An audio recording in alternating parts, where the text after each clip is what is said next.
आपका AEE है ना AE है, ये बेचारा एक JEE आपने भेजा हुआ है।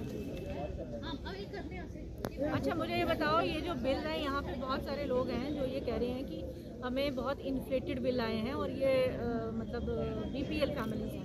अब आप मुझे बताओ कि पर मंथ, अब आपने जैसे इसमें सैंक्शनड लोड लिखा है 1 किलोवाट है किसी का, 1 किलोवाट की एक कमरा और उसमें एक बल्ब या मिनिमम TV वगैरह भी चलो लगा लो, लगता हो तो कितने पैसे आने, कितना लोड होना चाहिए?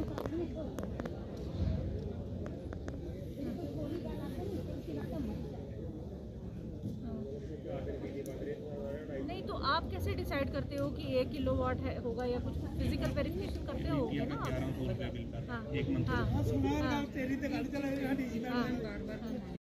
दोबारा भेजा 3 प्लान, उसमें से भी अभी कपेक्स का 23 लाख रुपया मेरी पंचायत में आया, प्लस 14 की जो एक इंस्टॉलमेंट थी 7-8 लाख रुपया वो आई।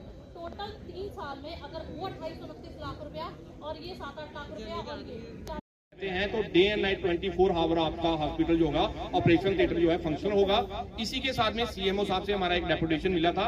हमने बोला था कि जो डॉक्टर्स यहाँ पे हैं जिनको नाइट स्टे के लिए यहाँ पे क्वार्टर मिले हैं, उन्होंने बोला कि क्वार्टर में किसी क्वार्टर की, मेरे से जैसे उन्होंने बात की, किसी की कुंडी नहीं है, किसी के अंदर बाथरूम में फ्लैश नहीं लगी है, या कोई छोटे छोटे काम जो है PWD डिपार्टमेंट की तरफ से पूरे नहीं किए गए हैं, जिसकी वजह से आपका हॉस्पिटल जो डॉक्टर हैं वो 24 आवर यहाँ पे नहीं रहते हैं। जो बड़ी प्रॉब्लम है वो बनी रहती है, जिसकी वजह से लोग सफर हो रहे हैं। इसमें ऐसा था कि वो PWD डिपार्टमेंट ने नहीं बनाया है, वो हाउसिंग बोर्ड ने बनाया है, तो वो हमने उनसे टेकअप किया था।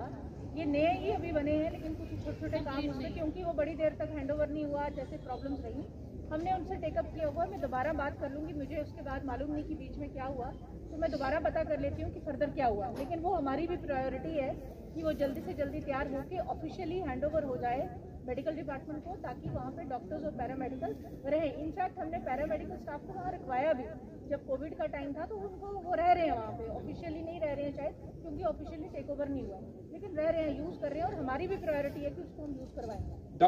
डॉक्टर जो स्पेशलिस्ट डॉक्टर वो रात को मिले। इसके बाद एम्बुलेंसेज का अगर कम से कम 10 एम्बुलेंसेज हमारे डिस्ट्रिक्ट हॉस्पिटल को मिले तो हमारा जो सोल्यूशन है वो हो सकता है। 1 2 3 4 5 से नहीं हो, क्योंकि बहुत बड़ा ब्लॉक है। ब्लॉक के साथ में गगवाल एरिया है, सुम्ब एरिया है, नड एरिया है, सुपौल तक का एरिया हमारा सारा डिस्ट्रिक्ट में आता है। होगा कि एम्बुलेंस का एक सिस्टम है आजकल, वो कॉल पे आती है, तो कॉल पे वो सभी जगह एक नेटवर्क है, उस पे कॉल करना है नंबर पे, और उस पे एम्बुलेंस जो है वो आ जाती है। फिर भी मैं देख लूंगी। मैम 2-3 बार इशू बन चुके हैं, हेड इंजरी हुई है, उनको फोन किया, कभी बोले बीजेपुर से आएगी, कभी बोले परमंडल से आएगी, कभी बोले गगवाल से आएगी। हम बोल रहे हैं कि डिस्ट्रिक्ट हॉस्पिटल पे कम से कम 5 एम्बुलेंस यहाँ पे लगी हुई। आप मुझे स्पेसिफिकली, ठीक है वो मैं कर लूंगी, हाँ जी, देख लेती हूँ, ठीक है, लेकिन आप मुझे स्पेसिफिकली बताइए कि कहाँ पे ऐसा हुआ इंसिडेंट कि आपने एम्बुलेंस मंगवाई और नहीं आई, वो मुझे मैं बताता हूँ आपको। एक दे देना ना। नहीं, मैं आपको वैसे ही बताता हूँ। कंप्लेन भी ऑलरेडी पुलिस स्टेशन में भी हुई है, डॉक्टर की तरफ से भी, हमारी तरफ से भी कंप्लेन हुई है कि एम्बुलेंस अवेलेबल नहीं है। हेड इंजरी हुई थी, गढ़ मंडी के वो आदमी थे जिनकी हेड इंजरी हुई थी, और पूरे 31 मिनट के बाद जो सुप्रीडेंट है उन्होंने मीडिया में कवरेज में दिया था कि 31 मिनट के बाद एम्बुलेंस यहाँ पे आई। अगर एक हेड इंजरी के लिए 31 मिनट के बाद एम्बुलेंस आएगी तो वैसे कैसे सफर करेंगे जो पेशेंट आए होंगे। इसकी कंप्लेन भी उसके लिए हुई थी। डॉक्टर साहब, एक तो ये एनेस्थेटिक स्टाफ का रात को कोई नहीं होता डिस्ट्रिक्ट हॉस्पिटल में?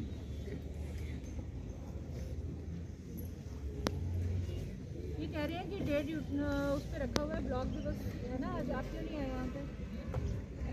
अगले हर ब्लॉक दिवस में आपको आना है, ठीक है?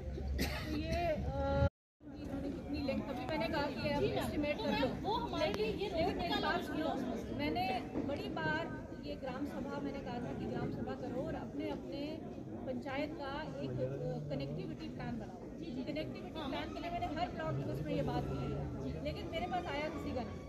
तो कनेक्टिविटी प्लान एक बना लो जिसमें हमें ये पता चल जाए कि कहाँ पे कितनी सड़कें बनने की ज़रूरत है। उसके बाद फिर हम, क्योंकि हमारे दफ्तर में हमें पता होता है कि सोर्स ऑफ फंडिंग कहाँ कहाँ हो सकती है, अदर दैन PRIs अगर कोई और अवेलेबिलिटी होती है तो हम उस बड़े काम को उसमें डालने की कोशिश करेंगे। लेकिन ज़रूरी ये है कि हमारे पास पहले प्लान तो पूरा हो। अब हर बार जैसे आज मैं आई यहाँ, आपने मुझे 10 सड़कें बता दी, अगली बार मैं होंगी आप कोई और 2 बता दोगे, फिर कोई कहीं और जाऊँगी वहाँ कोई और बता देगा। तो ये प्लान तरीके से करना बड़ा जरूरी है। तो हर एक मैं राजस्थान से भी कहूँगी, सभी वीडियोज़ को भी कहूँगी कि अपनी अपनी एक जो अभी हमने स्पेशल ग्राम सभा का भी निकाला भी है कि अलग अलग टाइम स्पेशल ग्राम सभा हो। सारी पंचायतें हमारी इसी इंडस्ट्री के साथ में लगती हैं। जब ये इंडस्ट्री बनी थी तो हमें बोला गया था कि 90% जो एम्प्लॉयमेंट है जो हमारे लोकल लोग हैं उनको दी जाएगी।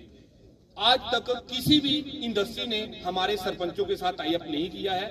कुछ पैसे जो फंड्स आते हैं, सोशल रिस्पॉन्सिबिलिटी जो इनकी होती है, उसके लिए भी इन्होंने हमारे साथ कभी टाई अप नहीं किया। कुछ 1-2 पंचायत हैं वहां पे ये जाते हैं। हमारी रिक्वेस्ट है कि हमारे जितने भी पांड या वाटर की जो खड्ड वगैरह नाले वगैरह हैं वो इनको हैंड ओवर किए जाएं, ताकि कम से कम हमारे जो पांड हैं उनके ऊपर एक हैंड पंप जो है इन इंडस्ट्रीज की तरफ से लगाया जाए, ताकि जो सोशल रिस्पॉन्सिबिलिटी इनकी बनती है। और इसके बाद जो एम्प्लॉयमेंट है, अगर हमारी पंचायत से कोई हम अपनी पंचायत का बनाकर भेजते हैं तो उन लोगों को लगाएं, ताकि जो लोकल लोगों की 90% जॉब देने का इनका जो वादा था वो पूरा किया जाए, क्योंकि मैक्सिमम लोग जो हैं बाहर के लगे हैं, हमारे लोगों को ये यहाँ पे बहुत ही कम लगाते हैं। तो हमारे ये पंचायतों की तरफ से 2 हमने रेजोल्यूशन बनाए हैं। बोलना चाहती हूँ इस पे, इन्होंने जो ये पॉइंट रेज किया है इस पे मैं आप सब लोगों को बताना चाहती हूँ कि इंडस्ट्रीज़ के साथ हमारी काफ़ी सारी मीटिंग्स हुई और उसमें हमने एक प्लेटफॉर्म एक ऐसा बनाया है जिसमें जब भी वो CSR में कहीं कुछ करना चाहेंगे तो वो डिस्ट्रिक्ट एडमिनिस्ट्रेशन को साथ में लेके उसके थ्रू करेंगे। तो उसमें हम जहाँ से जो रिक्वायरमेंट आई होगी जो वो कर सकते होंगे, क्योंकि CSR के उनके अपने कुछ नॉर्म्स होते हैं तो वो अपने नॉर्म्स के हिसाब से करेंगे। बाकी रही बात एम्प्लॉयमेंट की, तो एम्प्लॉयमेंट में हमने ये पूरा एक एक्सरसाइज करवाई। और जैसा आप कह रहे हैं कि बाहर के ही सारे लोग हैं, ऐसा नहीं है, ज़्यादा लोकल हैं और बाहर के कम है। ये हमारे पास डाटा है, ये हमारे पास डाटा है। दूसरी बात मैं ये बताऊंगी कि मैं यहाँ पे आपको अभी कह रही हूँ कि आपके जितने लोग लगना चाहते हैं आप लिस्ट हमें दो, लेकिन ये तो नहीं है कि वो आप उनके क्राइटेरिया में फॉल नहीं करोगे तब भी वो आपको लगाएंगे, वो नहीं होगा। लेकिन अगर आप उनके क्राइटेरिया में फॉल करोगे तो वो हमारी रिस्पॉन्सिबिलिटी होगी कि हम उनको दिलवाएं। लेकिन शर्त यह है कि आपका एक तो पहले इच्छा होनी चाहिए काम करने की, क्योंकि हमने मोस्टली यही देखा है कि पहले वो लग जाते हैं फिर वो काम नहीं करना चाहते। एम्स में जो कंस्ट्रक्शन कंपनी आई है उन्होंने हमें कहा कि हमें लोकल लेबर दे दो, 500 लेबर वो कहते हैं हमें दे दो।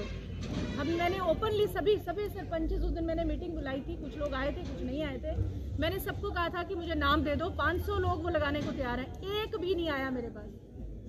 तो अगर आप लोग आओगे तो हमारी जिम्मेवारी है उनको नौकरी दिलाना, प्रोवाइडेड आप लोग काम करना चाहो। फिर वो काम करना उसी तरीके से है जैसे Anything is to be designed by the population. So within the population अगर किसी का वो नहीं आ रहा तो उसको हम दे नहीं सकते। मतलब आप कह रहे हो कि सफिशिएंट है वाटर सप्लाई जो है वो सफिशिएंट है, आपकी गाइडलाइन JGM की गाइडलाइंस के हिसाब से इनका पॉपुलेशन के हिसाब से सफिशिएंट है, तो आपको लगता है कि OST जो बनेगा उससे वो हो जाएगा इनका मसला? OST में ना उसका पहले के जो रखे हुए हैं ना उनमें अब सिर्फ पाइपलाइन लगी है, तो मतलब कोई टेंडर कुछ तो टेंडर किए हुए मैम ये जो ट्यूबवेल बता रहे हैं पानी नहीं आती, पानी होंदा गै नहीं बिच है जी, ये किस लिए खोदी गई है जनाब, ये पूछना चाहते हैं आप जी। बाकी मंडियात को जुड़ जाता है और 2 लिंक बन जाते हैं, जिससे ट्रांसपोर्ट के लिए जो हमारी दिक्कत परेशानी बनती है उसमें काफी होगा। वो PWD ने अपने वहाँ पे जब गए थे, डिपार्टमेंट आया था, उन्होंने लिया था, पर उसके बाद आज तक उन्होंने कभी भी इसके ऊपर कोई एक्शन नहीं लिया, ना संज्ञान लिया, ना हमें बताया। तो हमारी रिक्वेस्ट है PWD डिपार्टमेंट से, जैसे कि कटली वाले लोग आए थे, मैं थोड़ा सा आपको बता देता हूँ, हमारी पंचायतों में कुछ लिमिटेड से फंड आते हैं। गवर्नमेंट ने जो ये प्रोग्राम बनाए थे back to village, block levels, जहाँ सेंट्रल गवर्नमेंट जो आए थे, उनमें ये था कि ये जो डिपार्टमेंट है हमारे साथ जहाँ पे आएंगे, जो प्लान होंगे जो डिस्ट्रिक्ट का है या डिपार्टमेंट का है, जो प्लान बनेंगे वहां पे हम भी इनको प्लान देंगे और हमने दिए भी है, लेकिन हमारे प्लान को ये कंसीडर ही नहीं करते हैं। जबकि हम पूरी हमारी ग्राम सभा वहां पे बैक टू विलेज प्रोग्राम के बीच में लगी होती है, उसके अलावा भी जो ग्राम सभा होती है, गवर्नमेंट ने हमने बोला था कि ये सारे डिपार्टमेंट जो है आपके साथ आएंगे। जैसे कि अभी भी आप देख रहे हो यहाँ पे भी कुछ ही डिपार्टमेंट जो आए हैं हमारे साथ आते हैं रेगुलर, जिसमें सोशल वेलफेयर हो जाएगा, एग्रीकल्चर हो जाएगा, PWD, PH या फिशरी हो जाएगा, कुछ चंद डिपार्टमेंट है जो आते हैं। इनके अलावा जो बड़े डिपार्टमेंट है अगर वो आएंगे तो सिर्फ ये करेंगे, सरपंच साहब मैं लेट हूँ, हमारे मेरे साइन करा लो, मेरा 3 पंचायतें जो भी दौरा है, तो वो 3 पंचायतों में दौरा करते करते ना हमारा काम होता है। जब हम नहीं भी करते, ये हमारे छोड़कर कहीं और से साइन करवाते हैं रोड के लिए। रोड का भी हमने डिस्कस कर लिया ना कि आप एक रोड कनेक्टिविटी प्लान दे दोगे मैम।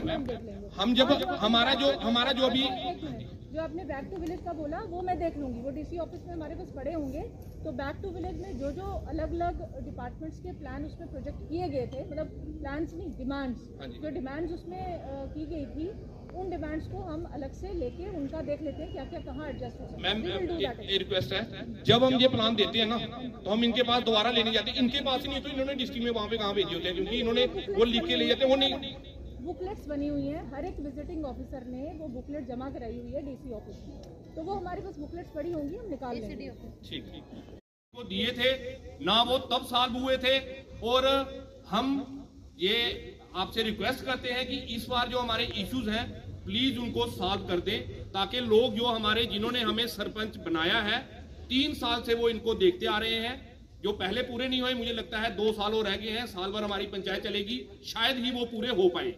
तो हमारे जो सबसे बड़ा यहाँ का इशू है पंचायत का, मैं सभी लोगों को बोलूंगा जो आए हैं बिजली के बिल लेके वो खड़े हो जाएं।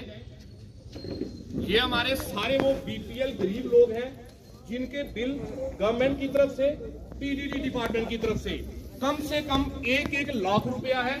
और मेरे ख्याल से ये सारे बीपीएल लोग हैं, एक कमरा है इनका, ज्यादा से ज्यादा एक किचन होगी, तो उसके बिल जो है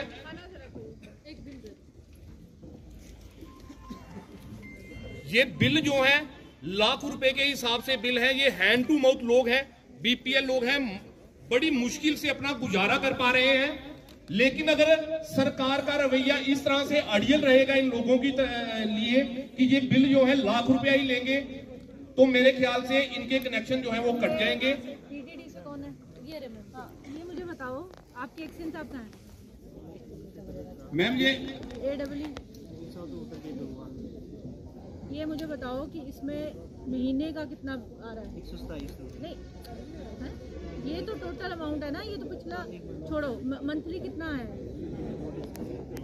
इस बार है 748 क्योंकि 1 किलोवाट लोड हुआ। हाँ? लोड 1 किलोवाट हुआ ना, फ्लैट रेट है। एक कमरे में एक कमरा हो किसी का तो कितना होता है लोड? डिपेंड करता है कि क्या इंस्ट्रूमेंट लगा है। मिनिमम होगा ना, बीपीएल है तो मान लो एक मैम गवर्नमेंट एरिया में जो एलईडी बल्ब दिए हैं उनका तो बिल ही नहीं होगा। 250 वाट, 200 वाट, 300 वाट, 500 वाट डिपेंड करता है। भंडारी को फोन करो।